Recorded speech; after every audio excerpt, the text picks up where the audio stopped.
Pessoal, bom dia. Muita paz a todos. Obrigado a todos por terem vindo. Aqueles que naturalmente nós estamos vendo e também o que não estamos vendo. Vamos conversar hoje sobre Viva com Fé. Esse é o tema dessa manhã. Viva com fé. O que é a fé? É uma crença, é a confiança que a gente deposita, convicção. Para a gente definir a fé, é uma coisa, não é tão fácil definir a fé, porque é uma coisa subjetiva, né? Subjetivo é aquilo que a gente não consegue ver, né? Que está no entendimento de cada pessoa, né? Então é assim, a fé é um sentimento proveniente do inconsciente profundo do espírito, reencarnado após as suas existências. É que nós podemos, sem sombra de dúvida, melhorar isso, né? Melhorar a nossa fé, através do bom conhecimento, mas todos nós, sem exceção na regra, trazemos de outras oportunidades já esse sentimento que está no nosso inconsciente. Isso é tão verdade que a maioria das pessoas, elas têm esse sentimento de religiosidade, de religião. A verdade é essa. Então, basta elas começarem a desenvolver isso. Tem pessoas que têm uma aplicação muito saudável nisso, né? É porque muitos de nós já havíamos trazido isso nessas sucessivas existências nossas, né? Eu vou mostrar aqui uma definição de fé que nós vamos encontrar no Espírito, no livro O Consolador, que diz assim, ó: ter fé é guardar no coração a luminosa certeza de que ultrapassou o âmbito da crença religiosa, fazendo o coração repousar uma energia constante de realização divina da personalidade. Conseguir a fé é alcançar a possibilidade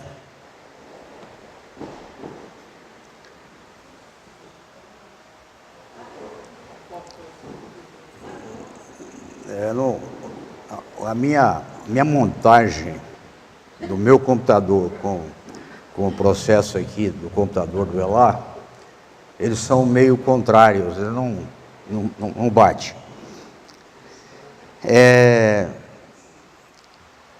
Afirmar, sem sombra de dúvida, que eu creio, né?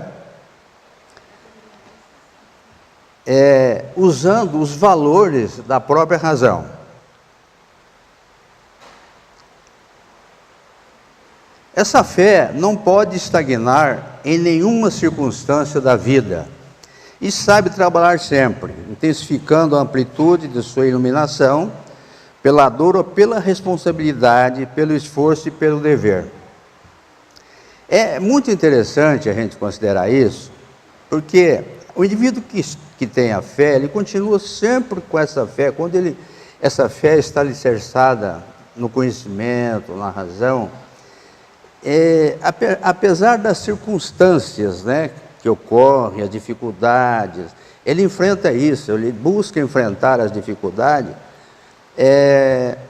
mesmo ele passando por dificuldade da dor e tudo, mas a fé acaba iluminando o seu interior para que ele tenha esse enfrentamento, né?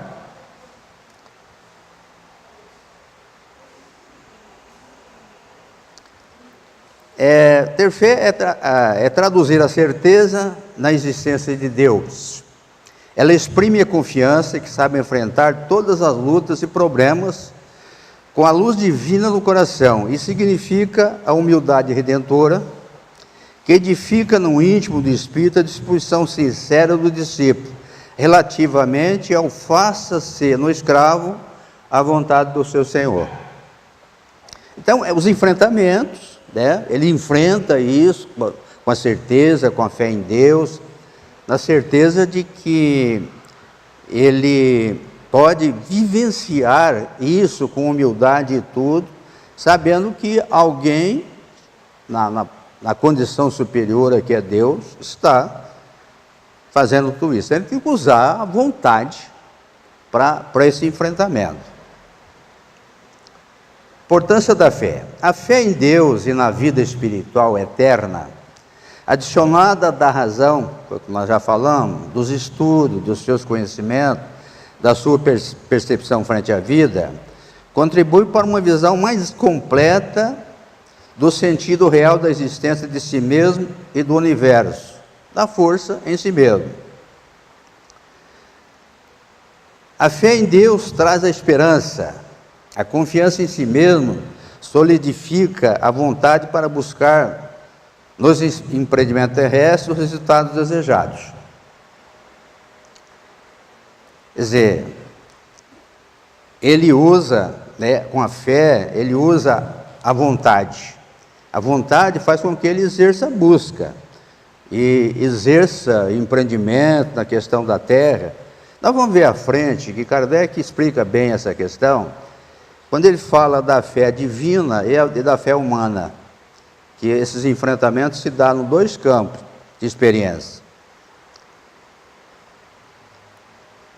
O que mais proporciona a fé? Além da esperança, da resignação, do amor a Deus e do próximo, ela proporciona alegria, o bem-estar, o afastamento da desconfiança, a caridade, e encaminha o homem para ser um verdadeiro praticante da lei de amor.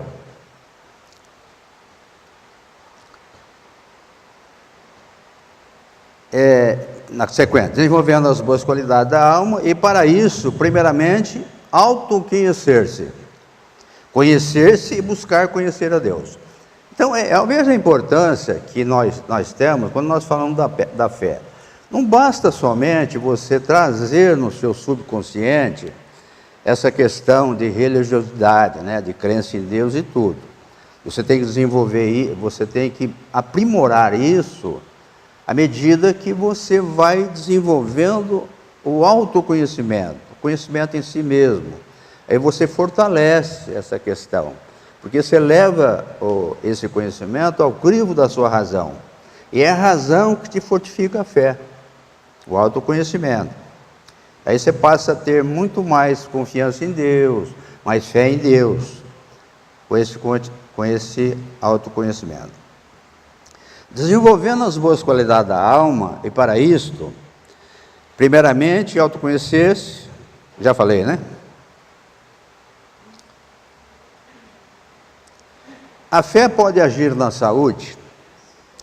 Com os pensamentos, afetos e ideias pertencem ao Espírito, como os pensamentos pertencem ao Espírito, a fé produz bons pensamentos que emanam do corpo mental para a mente comandado pela vontade espiritual. Então veja a importância da fé em nós, né? Porque nós sabemos que a vida na Terra não é uma vida de facilidades. A verdade é essa. Então, quando o indivíduo estiver bem alicerçado pelo conhecimento, pela fé, tal, ele pode ajudar até no processo da saúde. Ele ajuda. Usando essa vontade, quer dizer, o otimismo, vencendo essas dificuldades sem se esmorecer. Porque o que se passa assim, muitas vezes,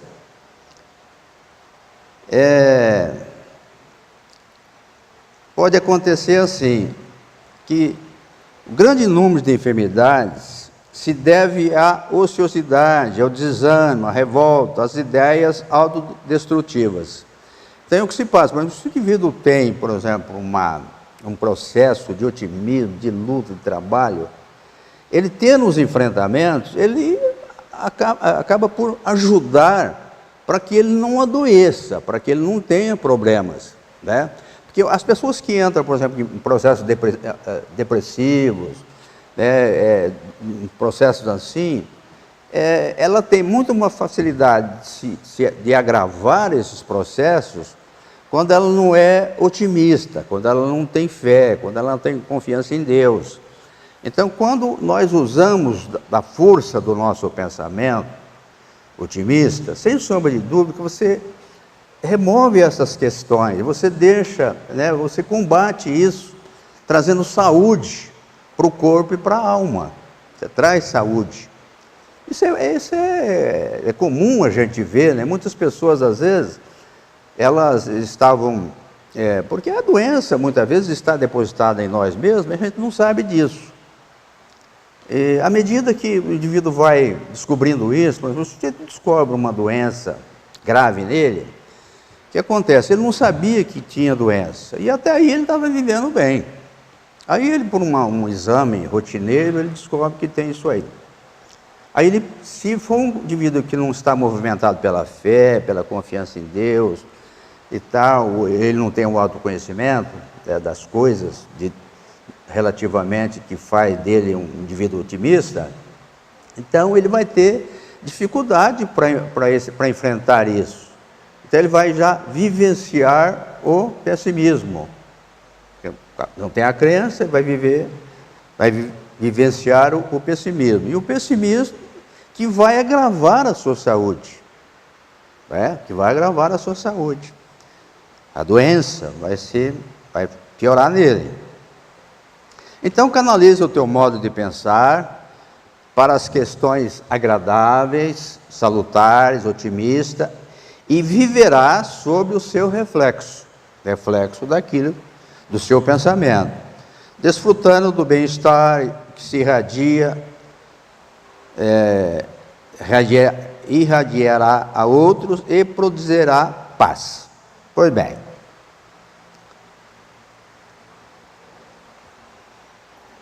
Jesus dizia assim, porque na verdade, se tiverdes fé do tamanho de um grão de mostarda, direis a este monte, passa daqui para acolá, e ele há de passar, e nada vos será impossível. Está em Mateus, no Evangelho, no capítulo 17. Por que Jesus fez essa referência? Com essas palavras, o Mestre nos faz refletir sobre quanto somos descrentes nos momentos difíceis. Que temos muita teoria, mas na hora da prova fraquejamos. E que uma pequena dose de fé já nos faria maravilhas. É necessário entender que as montanhas que serão transportadas são um simbolismo dos nossos problemas, dificuldades com que se apresentam em nossa vida. Essas são as montanhas de dificuldades que a gente tem que suplantar. Nessa passagem aqui de Jesus, que está em Mateus, no capítulo 14, nós sabemos que naquela oportunidade, quando Jesus estava fazendo as suas pregações, né, realmente, ele era arrebanhado por multidão naquela oportunidade, e ele já estava, né, trazendo aqueles ensinamentos necessários, fundamentais aos discípulos. E os discípulos sempre junto com o mestre, para que recebesse esses ensinamentos. Naquela oportunidade, ele não pôde acompanhar aos discípulos que adentraram o mar naquela manhã, porque ele ficara naturalmente ali, tentando dispersar a multidão, atendendo aquela multidão, e feito isso, ainda ele subiu ao monte para orar. Aí, terminado isso, já ele caminhou realmente à praia, de encontro realmente ao barco que já estava em alto mar. E ele fez isso, sabe que jeito? Caminhando sobre as águas. Foi de encontro ao barco, caminhando sobre as águas. Já era tarde, e os discípulos ao longe viram o mestre e temeram, acharam que era um fantasma sobre as águas. Quem que poderia caminhar sobre as águas? Era uma coisa impossível de acontecer. E Jesus foi se aproximando, e eles temerosos, e Jesus gritou logo: sou eu, o mestre. E Pedro, para que realmente ele pudesse firmar isso, para ter certeza de que era Jesus, aí ele disse: Senhor, se fores tu mesmo, permita para que eu vá até a ti, até você. E Jesus falou: venha Pedro, venha. E Pedro, na oportunidade, movido pela fé, pela confiança em Deus, em Jesus, ele caminhou realmente sobre as águas. Mas não porque um vento mais forte se apresentou ali naquele momento, ele perdeu a confiança e ia se afundando. E Jesus realmente salvou Pedro na oportunidade. Mas Jesus faz a colocação naquele próprio instante que realmente faltou fé. Por que você não continua com a sua fé? Você viria até a mim. Mas olha, essa demonstração, esse exemplo é espetacular. Porque em todos nós existe uma vontade muito, muito firme, muito forte, que nos move em tudo. Essa vontade nos move em tudo. Nos move através do trabalho, do otimismo, da força, dos enfrentamentos, movido naturalmente por essa fé. Nós falamos que essa vontade é uma força tão grande em nós que ela é capaz de remover montanhas. Aliás, ela é capaz de remover as dificuldades e ela é capaz, como um trator de esteira, de levar tudo pela frente. Porque ela é muito forte quando está qualificada em nós. Essa fé que Jesus mostrou para nós outros. Nessa outra passagem aqui, que todos nós também já conhecemos do Evangelho, é aquela passagem, também de Mateus, no capítulo 8. É aquela passagem daquele centurião romano, que era um general romano, que cuidava de soldados, que ele tinha 100 soldados à sua disposição para o trabalho. E o serviçal dele, um empregado dele, ficou doente. E ele foi até Jesus, pedir a Jesus que curasse aquele serviçal. E se aproximando do mestre, ele disse o seguinte para Jesus: Senhor, eu sei que o Senhor pode fazer isso, porque eu também tenho soldados à minha disposição, sob o meu comando. E eu digo a eles: vai, eles vão. Eu digo a eles: vem, eles vêm, porque está sob as minhas ordens. Eu sei que sob as suas ordens, o Senhor pode determinar e curar o meu empregado. E foi o que aconteceu. Depois, mais tarde, realmente, o general, o centurião romano, o soldado romano, ele encontrou realmente o criado que estava enfermo, curado. E Jesus, na oportunidade, até disse: olha, nem em Israel eu vi tamanha fé. Porque isso se passou exatamente numa situação inusitada ali, parece que em Cafarnaum, uma coisa assim, e ele disse essa questão. A fé humana ou divina, segundo a aplicação que o homem dera às suas faculdades, em relação às necessidades terrenas ou às suas aspirações celestes e futuras. A fé é humana ou divina, diz Kardec, de acordo que o homem dera às suas faculdades. relação à necessidade da terra ou necessidade divina. Então ele explica aqui, ele define a fé como sendo uma força de vontade, como nós já falamos, direcionada para um certo objetivo, ou seja, a vontade de querer. E essa força pode ser aplicada em dois campos distintos, o material e o espiritual, conforme o objetivo proposto.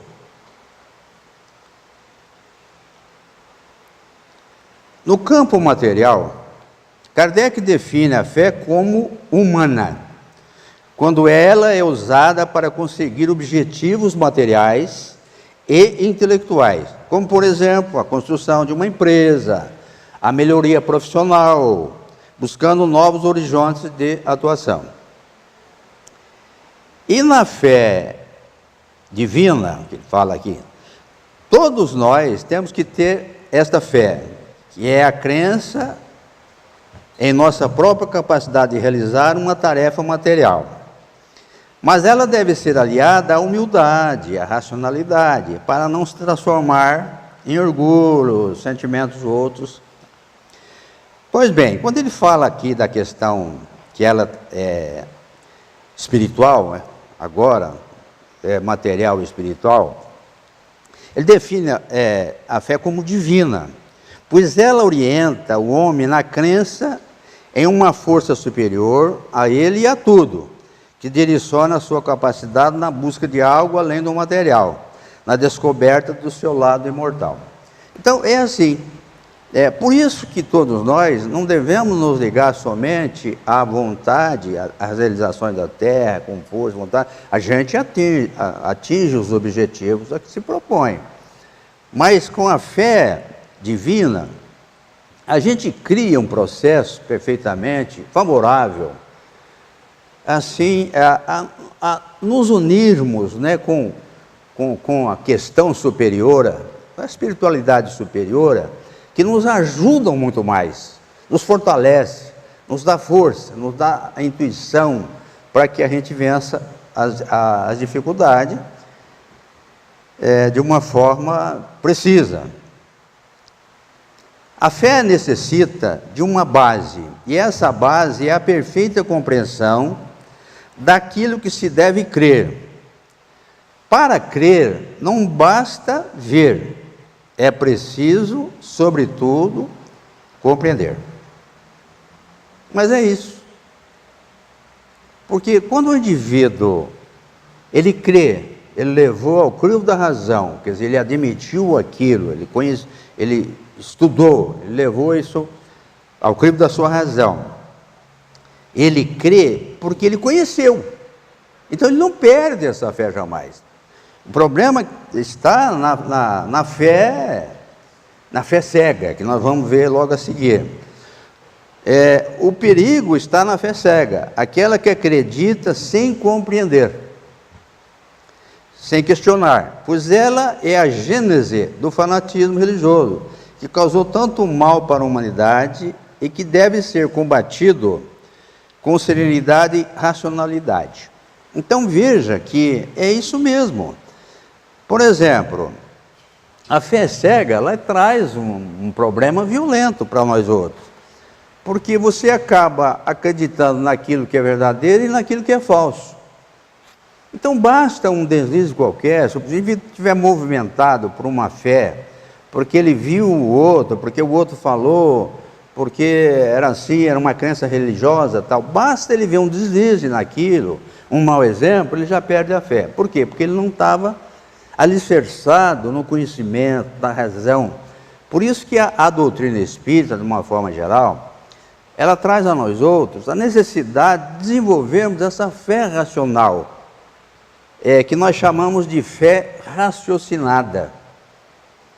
Essa fé raciocinada é que leva-nos à frente, sem jamais temermos as dificuldades, os enfrentamentos, como nós já falamos, porque ela está em nós, é a certeza que nós temos, né? É a absoluta certeza.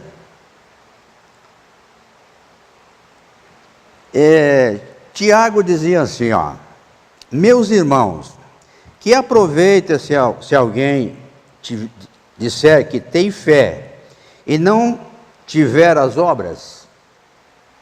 Porventura a fé pode salvá-lo? Assim também, a fé, se não tiver as obras, é morta em si mesma. Em si mesma. É verdade. Então, nós falamos que quando a gente é levado pelo conhecimento, pelo autoconhecimento, de adquirirmos essa fé, razão e tal, a gente vive com mais otimismo, a gente tem mais alegria de viver, mais confiança em Deus. Ela tem um princípio muito interessante, que ela nos qualifica para amar os outros, para praticar a caridade, para praticar as boas obras. Então a fé não fica somente aos nossos interesses particulares, porque você desenvolveu essa necessidade de amar a si próprio e amar os outros também. Então você precisa ter a fé e praticar as boas ações. Jesus, naquela oportunidade, ele falou: olha aqui, não são aqueles que dirão Senhor, Senhor, que entrarão no reino do meu Pai, mas todos aqueles que fazem a vontade do meu Pai que está no céu. Por que ele falava isso aí? Naturalmente, ele falava que não bastaria nós outros termos as crenças religiosas, estamos orando e fazemos, para que a gente pudesse melhorar dentro dessa questão religiosa. As religiões são altamente necessárias para que a gente possa aprimorar, possa aprender, possa qualificar esses nossos atos. Mas não basta ficar rezando, é preciso colocar em prática aquilo que nós aprendemos nas orações. Era essa a orientação do Senhor Jesus. Então, para adquirir a fé racional, que nós já falamos, é necessário conhecer, e a doutrina espírita, ela traz, assim, as suas obras básicas, fundamentais, alicerçar essa nossa fé de tal forma que jamais a perderemos. Jamais a perderemos. Nós estávamos fazendo uma palestra certa feita lá na cidade de Neves Paulista. E tinha um senhor lá que tinha mais de 80 anos. Aí ele levantou a mão na oportunidade, nós estávamos falando da fé, e ele disse assim: olha, se eu me permita um particular, eu tenho mais de 60 anos de doutrina espírita, disse ele. Mais de 60 anos de doutrina espírita. Então vocês imaginem o que aquele homem tinha passado, o que tinha aprendido, o que tinha realmente alicerçado o seu coração na fé, no autoconhecimento, para que permanecesse tanto tempo ali na doutrina espírita. E a gente vê muito mais. Quantas pessoas, né, que estão na doutrina espírita há muito mais tempo, que realmente desenvolveram essa capacidade de fé e jamais a perderão no caminho. Levarão isso para a posteridade, porque fizeram passar pelo crivo da própria razão. Não desenvolveram uma fé cega, uma fé sem roteiro, não. Né? Realmente elas procuraram entender esse motivo de fé que existe em todos nós. Esse motivo, para que jamais a perdesse. Então, a fé, ela é inabalável. Quer dizer, a fé é inabalável, só é o que pode encarar de frente à razão, em todas as épocas da humanidade. É o que Kardec fala. Então, ela só pode ser inabalável em cada um de nós quando nós outros enfrentarmos toda a situação daquilo que virá através do tempo, né? A razão, o conhecimento, a ciência, tudo aquilo que eles apresentarem, a gente, estando alicerçado pela fé, a gente jamais perderá essa crença, jamais perderá a credibilidade, mesmo com outras coisas que virão. Então a gente enfrentará todas essas coisas que virão à frente sem mexer no nosso alicerce de fé. Nós a enfrentaremos. É isso que ele diz aqui. Era isso que nós tínhamos que dizer nessa manhã. E desejamos muita paz a todos, muita saúde, e que tenhamos muita fé no coração para termos esses enfrentamentos que virão, porque todos nós estamos fadados realmente ao compromisso da terra, que não é de facilidade. Então nós precisamos estar muito bem preparados para ter esses enfrentamentos. Que Deus nos abençoe. Um bom domingo a todos. Muito obrigado.